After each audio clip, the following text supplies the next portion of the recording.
Vamos a compartir acá la pantalla. Vamos a seguir viendo el video antes de que continuamos con el video.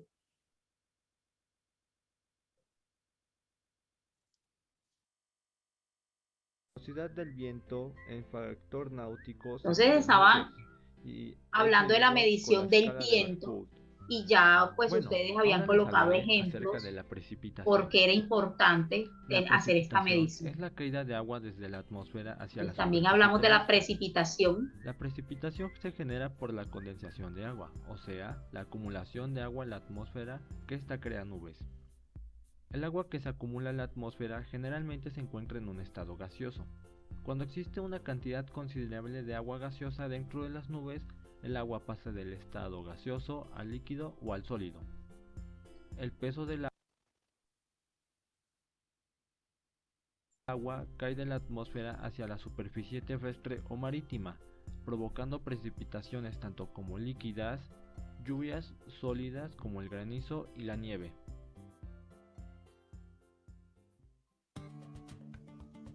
Propuesta de balance energético, Zitácuaro, Michoacán. Hola, mi nombre es Emilia y voy a presentar el desarrollo. Y ayer estaba soleado. Entonces, acá los chicos en el video estuvieron compartiéndonos acerca de algunas variables meteorológicas. Algunas de las variables meteorológicas que ya las habíamos mencionado acá. Entonces, hablamos de intensidad solar, hablamos de temperatura y una de las formas pues, de medir esa intensidad solar, esas radiaciones electromagnéticas, se tiene presente las longitudes de onda en que se están transmitiendo, ¿sí?, esta intensidad solar. Hay una diferencia entre qué es lo que es la irradiación o radiaciones, la irradiancia, ¿sí? Y cuando se habla de irradiancia, se habla que es igual a la intensidad solar. La unidad de medida va a ser los voltios sobre metros cuadrados. ¿Qué usamos? Usamos este instrumento, que es el piranómetro, que nos ayuda a medir esa radiación solar que hay sobre la superficie del planeta. Ya habíamos mencionado la importancia de realizar este tipo de mediciones porque van directamente relacionados con fenómenos como lo son el cambio climático y el calentamiento global. Está el pirgeómetro y el heliógrafo, nos ayudan a medir la radiación infrarroja en mediciones de intensidad, de brillo, de cuánto duran los rayos solares durante el día. Y volvemos a mencionar esa parte. Imagínense que los rayos del sol, a veces uno dice, ay no, hoy el rayo del sol está más fuerte. Y sí, sí es, no es que la persona ni está loca ni está inventando, ¿sí? Ni está loca ni está inventando. Simple y llanamente cuando se hacen este tipo de mediciones es para revisar cómo va a estar, ¿sí?, y cómo va a incidir esa duración de esos rayos. O sea, ahí ayuda a hacer mediciones también del calor, ¿sí? La temperatura obviamente es una variable la cual determina si hay frío o hay calor. Entonces, fíjese la importancia de esto. Entonces, cuando hablamos de calentamiento global, es aquí donde incide todo eso, ¿sí? La posición del sol y la posición obviamente de la Tierra, que gira alrededor del Sol, tiene que ver con que no siempre los rayos solares están entrando en la misma posición. Antes decían, ¿sí?, que hacia ciertas fechas del año el Sol caía perpendicularmente. Casi siempre lo dicen hacia mitad de año. El Sol cae, mejor dicho, y son los rayos de Sol más fuertes. En países que no tienen, bueno, perdón, lo contrario, países que tienen las estaciones, se ve ese fenómeno. Por eso es que a mitad de año, que hace calor, y a mitad de año es que ellos pueden ver el sol, ¿sí? Profe, pero venga, le comento algo. ¿Me Sí, escucha? sí, Es sí. que no es por, no es, no es por corregirla, no, sino que, o sí, hay que decirlo de pronto así, ¿Puedes para hablar un entender. poquito más duro? Que venga, que no es que decían, profe, lo que pasa es que la Tierra tiene un movimiento que Sí. se acerca cuando se acerca al Sol y son los cambios, cuando se dan los cambios de estaciones, que son, por ejemplo, entre 21 y 22 de diciembre, 21 y 22 de diciembre, marzo, 21 y 22 de junio, 21 y 22 aproximadamente de septiembre u octubre y así sucesivamente. Eso es un ciclo normal que la Tierra hace todos los años. ¿Sí? Entonces es donde ella tiene sus movimientos y por esa razón se presentan los cambios de la Las posición del estaciones, Sol. sí. Sí, estamos de Sí, acuerdo con eso, pero en zonas donde no tenemos estaciones, y de todas formas ya esas fechas han sido no cambiadas, porque sigue siendo la misma fecha del año. Sin embargo, por efectos del cambio climático, ¿sí? Hay lugares, por ejemplo, se supone que para estas fechas todavía están en el otoño, ¿sí? Todavía están en el otoño, no han entrado al invierno todavía, y ya hay nieve, ya empezó las primeras nevadas en países que tienen las estaciones. Entonces, a lo que hacemos referencia, a lo que hacemos referencia también, bueno, eso con respecto a las zonas donde tienen estaciones. Zonas como estas, que estamos sobre la línea del Ecuador, que no tenemos estaciones, el sol a mitad de año cae perpendicularmente, ¿sí? Y las radiaciones del sol son más intensas hacia mitad de año. Por eso es que en estas zonas, que son zonas turísticas, lo que son las islas, sí que estamos situados hacia la línea del Ecuador o lo más cerca de la línea del Ecuador, pues en esta zona se les recomienda siempre a la gente cuando las vacaciones de verano que llaman, ¿sí? Que se protejan aún más del sol. Y eso se los digo, por ejemplo, nosotros que vivimos acá en Santa Marta o los que vivimos en esta parte de la costa, que en esas épocas del año, lo que son junio, julio y parte de agosto, debemos tener mucho más presente el uso de protector solar, el uso de tratar de usar gorras o tratar de usar, ¿sí?, sombreros, algo que nos ayuda a protegernos de esas radiaciones solares. Son más fuertes y son más intensas en esa época del año. Pero muy bien tu aporte para el tema de la clase. Si alguien más Profe, tiene algún comentario. profe, Buenos días, señor. creo que se llama ese movimiento del acercamiento de la Tierra al Sol por su elíptica, creo que se llama ¿cómo es? Cabañuelas, ¿sí? Y es donde la presión se baja y las personas presentan dolores de cabeza. Las personas que tienen enfermedades de presión alta son las que más presentan problemas en su enfermedad por el calor y son las que tienen más propensos incluso a morir viajando o en momentos de que hace muchísimo calor por esa situación. Quería aportar eso. Ok.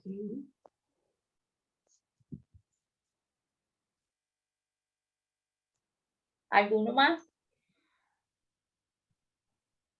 Bueno, seguimos entonces. Revisando el tema de la temperatura, tenemos un instrumento base, que es el termómetro, y tenemos termómetros para todo. Entonces, hay termómetros para el suelo.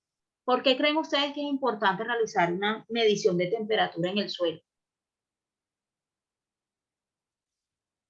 Para determinar el nivel de calor que haya, a ver si para la germinación de las semillas o la germinación. Exactamente.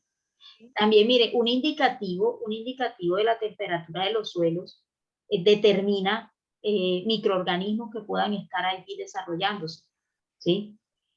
Que son necesarios para eso que tú acabas de mencionar y es germinación, ¿sí? Eso que tú acabas de mencionar y es hacia los cultivos.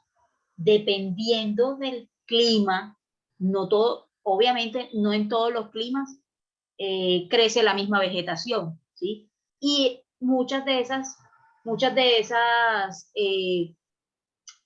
verificaciones están determinadas por temperatura, ¿sí? Por la temperatura. Entonces, una de las variables cuando nosotros tenemos que hacer mediciones, entra a hacer mediciones de la temperatura del suelo, ¿ya? No solamente es importante la temperatura ambiental, sino que fíjense que acá también ya estamos hablando de otro tipo de temperaturas, como la que mencionamos, el aire, es esa temperatura que necesitamos verificar, ¿sí? En nuestra parte atmosférica, el agua. ¿Por qué entonces es importante realizar mediciones de temperatura en el agua? Para los Profe, peces. para garantizar que se conserve la vida dentro de los ecosistemas. Sí, no todos se desarrollan en las mismas condiciones, ¿verdad? Y dependiendo también de la temperatura que haya, así va a haber desarrollo de ciertos organismos, ¿ya? ¿Sí? Profe, hace algunos años, creo que por ahí, 5 o 6 años, estuvimos en Concordia, hubo una emergencia, una mortandad de peces, porque el agua se calentó en la ciénaga de Bellavista, se llama el corregimiento de allá de Concordia. Y una gran mortandad de peces y tuvimos como organismo de socorro que hacer unas excavaciones para sepultar todos esos peces muertos, que produjo una emergencia sanitaria bastante grande. Claro, porque ellos toman el agua de ahí, ¿sí? Toman el agua de ahí y si toman esa agua, pues habría que el proceso de potabilización eh, afianzarlo más, ¿sí? Para que pudieran tomar esa agua. ¿Qué pudo haber sucedido ahí? Pues cambio en la temperatura, no solamente del agua, sino también del suelo donde ellos estaban. Muy seguramente o muy posiblemente puede haber también una relación. Hay zonas donde son volcánicas, ¿sí? Y por eso es que se hacen este tipo de mediciones. Si usted ve un Profe, cambio en la temperatura, ya sea del agua o del suelo, puede ayudar a determinar si uno de estos, digamos, un volcán está activo o está en función. Sí, dime. en las piscinas también se le hace para ver si está adecuada el agua para bañarse. Claro que sí. Imagínese uno entrando a una piscina y la piscina esté bien caliente. Se quema la gente, ¿cierto? Se Y quema la así gente. Entonces, causa daño. son procesos en los cuales, o sea, nosotros, es una variable, vea, la temperatura es fundamental y mire todos los ejemplos que ustedes están colocando, en el suelo, en el aire, en el agua, o sea, en sitios determinantes y va a determinar condiciones de la actividad que estemos desarrollando. No, que Fernando, Leonardo. Profe, otra parte donde se hace medición de la temperatura es en las cocinas, en la parte de los alimentos también. Ah, no, De hecho, en las cocinas se mantiene una evaluación periódica, casi que diaria, de la conservación de estos alimentos por medio de la temperatura y también a veces se hace de manera aleatoria a cualquier producto o inclusive hasta el mismo ambiente. La temperatura, como les decía ahora, es una variable que condiciona, ¿sí? Condiciona. De pronto, en el tema de alimentos, se hace un seguimiento porque la temperatura puede condicionar o facilitar el desarrollo de microorganismos que van a descomponer esos alimentos, ¿ya? Dependiendo de la temperatura que haya, puede facilitar que ellos se desarrollen. Estamos hablando caso puntual de bacterias, ¿sí? En los alimentos que puedan desarrollarse, alcanzar un número amplio y pues también hacer, producir una intoxicación alimentaria o un tipo de estas enfermedades transmitidas por los alimentos. Bueno, siguiendo, bueno, eso es con respecto a la temperatura que incide y afecta de manera positiva o negativa en cualquier espacio que nosotros nos imaginemos. La temperatura es una de las variables de mayor seguimiento, ¿sí? De mayor seguimiento. Cuando Buenos estamos días, señor. hablando, ustedes que están trabajando en esta parte de seguridad y salud en el trabajo, ¿sí? Buenos días, señor. Sí, buenos días. Mi nombre es Luis Alberto Fernández. Quería hacer un aporte con respecto a nuestra profesión, nuestra carrera. Exacto. En el decreto 1072 del 2015 habla sobre las evaluaciones y ambientales y ocupacionales. Entonces, ahí en ese decreto hay que realizar las mediciones, por ejemplo, los ruidos, la iluminación, las vibraciones, la temperatura Te me estás extrema, adelantando, pero bueno. las presiones atmosféricas, las radiaciones ionizantes. Entonces, quería hacer ese aporte, señor, que es importante las evaluaciones ambientales ocupacionales. Claro que sí, por eso es que nosotros estamos hablando de este tema. No crea que este tema está aislado, todo va encadenado, ¿sí? Cuando nosotros, por ejemplo, usted va a hablar de seguridad y salud en el trabajo, entonces yo le digo a usted, ¿me diste la iluminación? Entonces me dice, ay, pero ¿y por qué voy a medir la iluminación? Hombre, ¿qué incidencia hay o qué afectación puede tener la iluminación en tu puesto de trabajo? ¿Sí? Entonces, allí es donde hay una relación directa entre lo que son las mediciones de estas variables y nuestro seguimiento que debemos hacer por la parte no solamente de seguridad, sino también de salud. Entonces, muy bueno. Presión atmosférica y viento, lo estuvimos viendo en el video, ¿sí? ¿Para qué realizamos esta medición de la presión atmosférica y del viento? Utilizamos el barómetro, es uno de los equipos más usados para medir la presión atmosférica. Podemos hablar de este fenómeno que son las isobaras. Esto es hacia dónde va el viento, ¿sí? Hacia dónde va el viento. Y se sacan estas figuras o estos gráficos en los cuales nos va a decir, ¿sí? Si hay una presión alta o si hay una presión baja con respecto a esta presión, ¿sí? Y estos vientos que se están ejerciendo sobre una zona determinada. Esto es lo que hacen en estaciones meteorológicas, hacer estas mediciones y anticiparse a lo que va a suceder. Podemos hablar del viento y la lluvia, ¿sí? Entonces, en el mar, dependiendo la dirección del viento, o sea, hacia dónde vaya, mire lo que va a hacer, va a ir subiendo y en esta forma sube como aire húmedo. ¿Por qué? ¿Por qué aire húmedo? Porque viene de acá, ¿sí?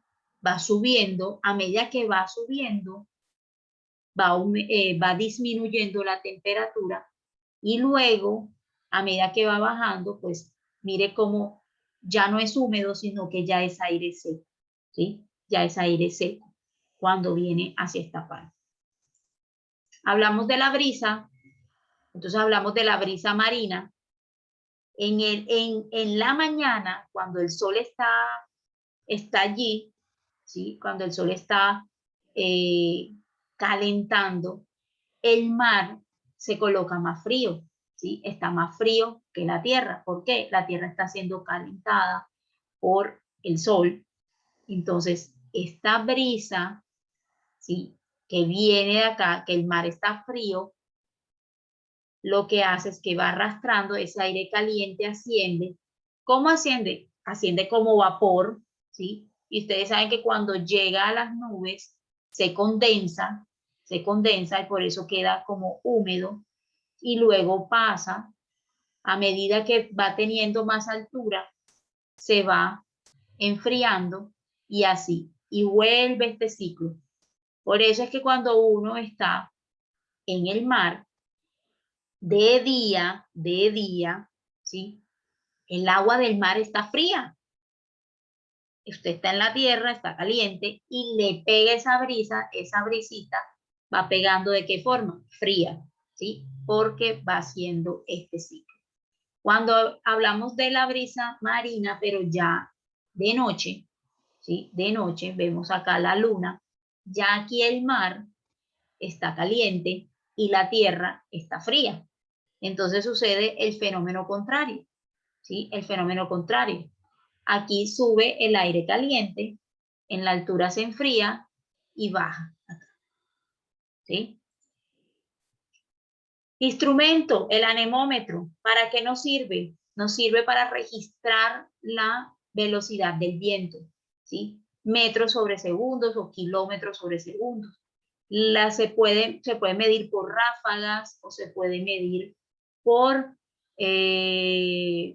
simple y llanamente estar estático y la condición del viento va pasando por este. Este es el instrumento digital, este es el que tienen en la mayoría a veces de las empresas, porque ya tener estos equipos así más sofisticados, pues ya los tienen en estaciones meteorológicas y los tienen en lugares que ya ustedes los mencionaron, donde se hace importante hacer la medición del viento. Nubes, ¿sí? Su formación y su composición. Entonces siempre se está revisando, más allá que medición como tal, se hace una revisión de cuáles son el tipo de nubes que se están presentando, y así podemos también tener en cuenta cómo va a ser qué es lo que viene, ¿sí? ¿Qué es lo que viene? Por ejemplo, dependiendo la altura en que se encuentren esas nubes, va a haber un nivel de condensación, pero si se fijan más arriba, ya va a haber un nivel de congelación, y entonces vienen esos cristales de hielo, y ahí es donde vienen el granizo, y vienen todos estos fenómenos que ocurren. La precipitación, estuvimos hablando de que era ese vapor de agua que subía, se condensaba y luego caía, ¿sí? Caía. Entonces, podemos hablar que todos estos fenómenos inciden, ¿verdad? Hay que tener en cuenta la intensidad y la duración, ¿sí? La intensidad y la duración. Utilizamos el pluviómetro. Esto nos ayuda. Se mide en una relación de litros por metro cuadrado, ¿sí? De litros por metro cuadrado. Aquí están. Y nos sirve también para ir revisando qué precipitaciones puede haber. Y va relacionado obviamente con la lluvia, ¿sí? Dependiendo la tasa de precipitación, cómo se encuentre. Esto quiere decir la intensidad que tenga, y nos va a relacionar cómo va a ser la lluvia, ¿sí? Si va a tener granizo, si la lluvia es torrencial, ¿verdad? Nos habla en qué zonas. La medición también hay que tener en cuenta esta parte, en qué zona vamos a estar haciendo, la medición. Evaporación es el cambio de la fase líquida del agua, ¿sí? a fase gaseosa, y eso ocurre en lo que nosotros determinamos como el ciclo del agua, ¿sí? El ciclo del agua es un fenómeno netamente superficial, no ocurre en el fondo del mar, ni ocurre en el suelo, sino que ocurre en el aire, ¿sí? Superficial, a manera superficial. A mayor temperatura hay una mayor velocidad de evaporación. Una pregunta acá aquí es la evolución en Santa Marta y Bogotá. ¿Cómo creen ustedes que va a ser la ebullición en Santa Marta y Bogotá? Instrumento, bueno, pues va a ser la misma, porque la ebullición va determinada por la temperatura, pero a mayor temperatura pues va a haber un mayor efecto de la ebullición, ¿no? El evaporímetro, para toda variable existe un equipo de medición. Aquí se va a medir la cantidad de agua que se va evaporando en un intervalo de tiempo determinado. Se habla de milímetros de agua evaporada sobre el tiempo, ¿sí? Sobre el tiempo puede ser en segundos o en minutos. Ruido, que ya habíamos mencionado, el ruido, pero lo habíamos mencionado a grandes rasgos. Hablamos de ruido cuando nuestro oído es capaz de esas ondas que están en el ambiente, nuestro oído es capaz de transformarlo y hay ciertas sensaciones auditivas, ¿ya? Depende de la intensidad. ¿Cómo así? ¿Cómo así? Que depende de la intensidad. A mayor números, ¿sí? A mayor números o mayores decibeles, que es la unidad de medida para este ruido, vamos a poder tener, vamos a poder decir si es considerado un ruido o un sonido, ¿sí? El ruido como tal también es un sonido, pero es un sonido que genera incomodidad y malestar. Impacto psicológico y fisiológico. Imagínese usted estar en un trancón, el impacto psicológico que tiene todo el mundo pitando, y genera un impacto psicológico, genera incomodidad. Cuando hablamos de nivel fisiológico, hablamos de nuestro cuerpo, ¿sí? Podemos tener disminución auditiva por el efecto de estar expuestos a mucho ruido o estar expuestos a un ruido que no cumple con las condiciones y nuestro cuerpo obviamente no va a aguantar. Entonces, utilizamos el sonómetro, vamos a medir la intensidad, los decibeles, que son la unidad de medida, y podemos decir que se considera 120 decibeles el mínimo del umbral del dolor. O sea, por encima de este número o en este número, ¿sí? Vamos a ya a empezar a sentir dolor. Aquí tenemos una escala donde vamos a hablar de cuántos decibeles, el ambiente donde se encuentra y qué tan tolerable o no va a ser para nuestro organismo. Entonces, de 0 a 20 hablamos de un umbral de audición, nivel de sonidos de fondo, que es algo silencioso, que usted escucha por allá, de pronto algún pajarito o algún, sí, la naturaleza, pero son sonidos que están muy por debajo del nivel y se considera un nivel silencioso o una escala silenciosa. De 30 a 50, la conversación que podemos tener nosotros es poco ruidoso, más que todo cuando llega la noche, que pues ya todo está más tranquilo. De 60 a 80, tráfico intenso, entonces lo que colocamos ahorita, decíamos, mira, ya empieza el trancón, empieza la gente a pitar, la televisión con volúmenes altos, donde estamos en sitios aglomerados, los gritos, y ya está en una parte que es ruidosa. Se considera que los decibeles ideales, ¿sí? Están entre los 70 y los 80, que no son perjudiciales para la salud, ¿sí? De 80 a 110 hablamos ya de maquinaria industrial, de obras públicas, sirena, las discotecas, esa vida nocturna, ¿ya? Y hablamos de que está en muy ruidoso. De 120 a 140 ya hablamos de umbral del dolor. Entonces, despegue de aviones, neumáticos, esas máquinas, las máquinas que ayudan a romper pavimento, ¿sí? Ya está en la escala como intolerable, intolerable. Y a medida que va pasando el tiempo y la persona está más expuesta, pues va a haber un daño aún mayor. Y ahí es donde entramos a jugar nosotros, realizando las mediciones con una frecuencia que sea constante. La iluminación o la luz, ¿sí? Podemos hablar de lumen o luz, y vamos a hacer la cantidad total de luz que se encuentra en ese espacio o en ese ambiente. Se habla de lumen sobre metros cuadrados y es la unidad de medida que vamos a utilizar. Se utiliza el luxómetro, nos ayuda para prevención de enfermedades, obviamente de riesgos profesionales, teniendo el nivel de contaminación lumínica. Este aparatico utiliza aquí una celda fotovoltaica, que es la que nos ayuda. Celda fotovoltaica, acuérdense de dónde venía eso, ¿sí? ¿De dónde venía eso? O sea, una de las formas de medir la luz es a través de celdas fotovoltaicas, y también revisamos en el video qué se hacía cuando se medía la intensidad solar, ¿sí? Utilizaban las celdas fotovoltaicas también para eso.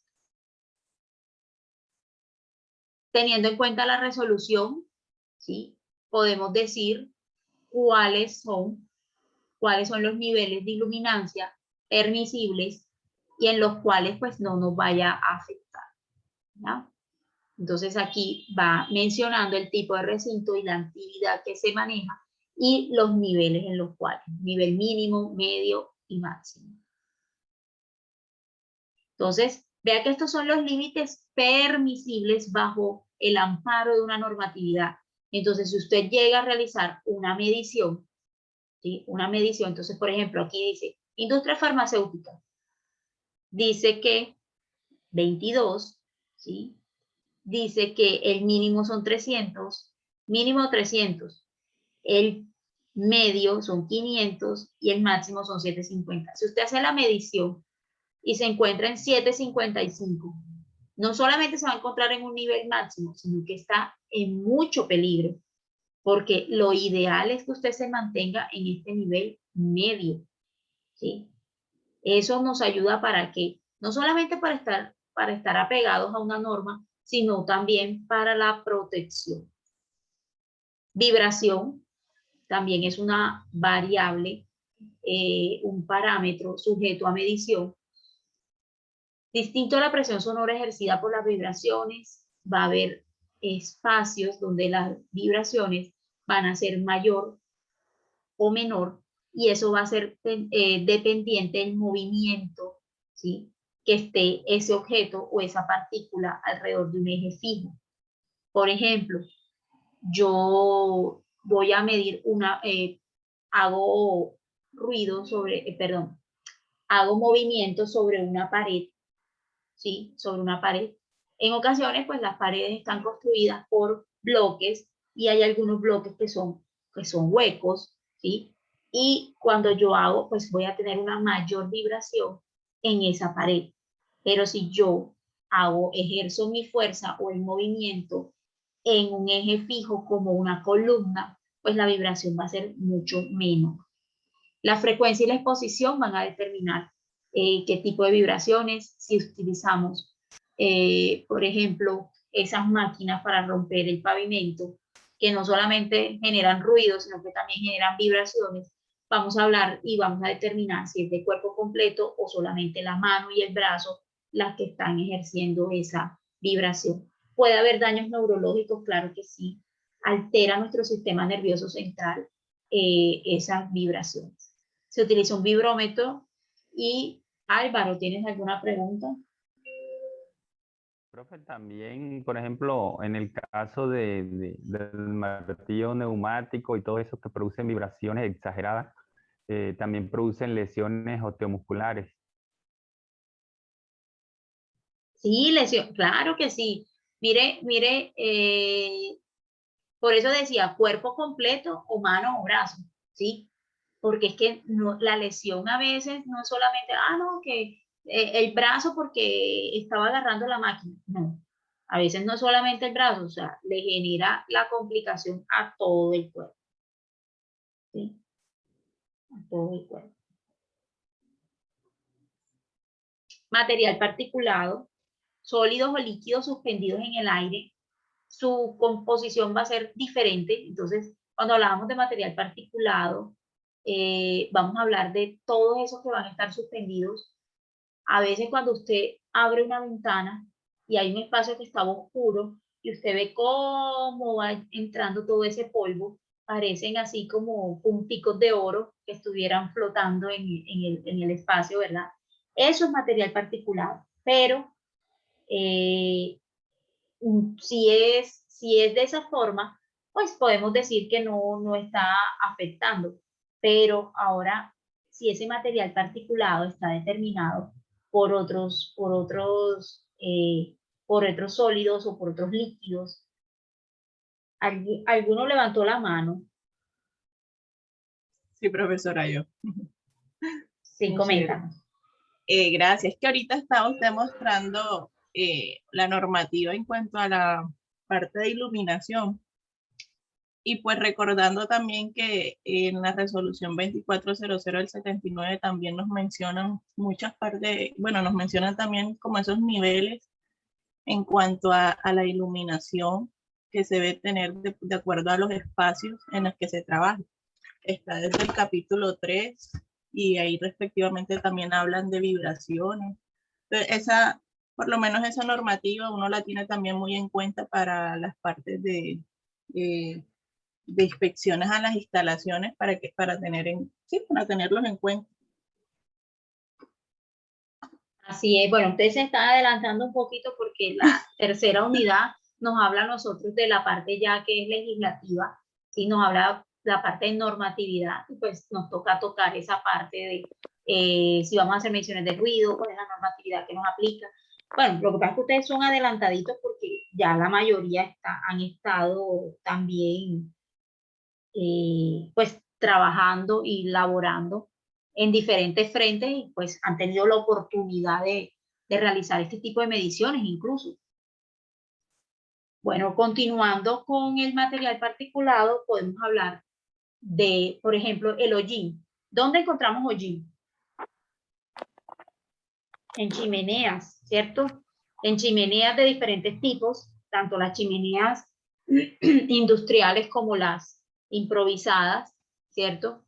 Compuestos orgánicos volátiles, hidrocarburos aromáticos. Cuando hablamos de este tipo de compuestos como hidrocarburos, siempre se nos va a la mente a qué, todo lo que tiene que ver con el ejercicio de carbón, petróleo, etc. Sales, metales, elementos biológicos. Mire, hablamos de material particulado y voy a poner un ejemplo y ustedes van a decir, ay, profe, no ponga ese ejemplo, pero bueno, lo vamos a poner. Cuando hablamos de elementos biológicos, ¿qué sucede cuando hay habitantes de calle o cuando hay animalitos de calle? ¿Sí? Ellos hacen popó por cualquier parte, entonces esas heces fecales tienen, ¿sí? Tienen microorganismos allí como bacterias.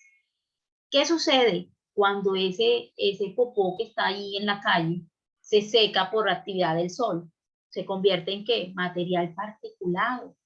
Entonces, mire como un ejemplo tan sencillo, ¿sí? Y ahí, ¿qué hay? ¿Qué hay en lo que decíamos ahora? Hay bacterias. Esas bacterias, ¿cómo quedan? No es que se murieron, sino que ¿cómo quedan? Quedan como material particulado. Esos son elementos biológicos. Cuando la mamá le dice a uno, ay, mijo, tenga cuidado con la lluvia, tenga cuidado con no sé qué, tenga cuidado. Es que hay mucha gripa en el ambiente. Son elementos biológicos que están allí con material particulado, ¿sí? ¿Alguno tiene algún aporte con respecto a eso? Utilizamos el equipo de medición, ¿sí? Se llama Highball. Se coloca también se hace muestreos en fuentes fijas, como las chimeneas, lo que les decía ahorita. Las chimeneas son unas de las que emiten mucho material particulado, como el hollín. Entonces se hacen muestreos directos en chimeneas. Mire todo lo que sale. Mire todo lo que sale en una chimenea. Partículas suspendidas, dióxido de azufre. Mucho de este dióxido de azufre fue el que se habló con ese de los vientos que iban a llegar a La Guajira. Una nube que contenía dióxido de azufre, ¿sí? Por eso es que era tan peligroso el tema de hablar de esa nube que llegara a zonas como La Guajira y en estos días que estaba haciendo mucha lluvia, ¿sí? Que estaba el tema de las lluvias. Y todos estos pueden ser compuestos que podemos encontrar en simple y llanamente la función de una chimenea. Todos esos gases y todos esos compuestos van a quedar ¿dónde? Van a quedar con material particulado en el ambiente. Se utiliza un muestreador de gases tipo RAC. También hay una resolución, que es la 610 del 2010, donde da unos límites permisibles. Primero nos habla de cuál sería el contaminante, ¿verdad? Entonces, partículas de suspensión, partículas suspendidas a nivel total, y nos habla de un máximo permisible y de un tiempo de exposición. Concentración y tiempo de exposición de los contaminantes para niveles de prevención, alerta y emergencia ¿Esto dónde está? Esto está en la normatividad. Entonces, hemos estado revisando, ¿sí? Hemos estado revisando esta temática que fue correspondiente a la segunda unidad con el tema de las variables meteorológicas y parámetros ambientales que deben ser sujetos a medición, ¿sí? Sujetos a medición. Aquí también de pronto no lo mencioné así, pero en la siguiente unidad que vamos a hablar de la parte normativa, pues vamos a estar hablando de lo que es el agua, el suelo y el aire, ¿sí? Que también lo mencioné al principio, son factores abióticos, los cuales debemos estar haciendo mediciones. Mire lo que comentó el compañero ahorita, por la temperatura y hubo mortandad de peces en esa ciénaga o en ese cuerpo de agua. Y entonces no solamente incide el tema de la temperatura, sino también ya aquí hablamos de calidad de agua. ¿Por qué les tocó a ellos retirar esos peces que estaban muertos? Para que no afectara la calidad del agua, ¿sí? Que va a ser, desde allí es donde ellos se abastecen de ese cuerpo de agua que es el río, ahí el río y se forman ciénagas también hacia esa zona, ya eso es Magdalena Sur que llaman, ¿sí? Entonces, no sé si alguno tenga algún comentario, algún aporte más.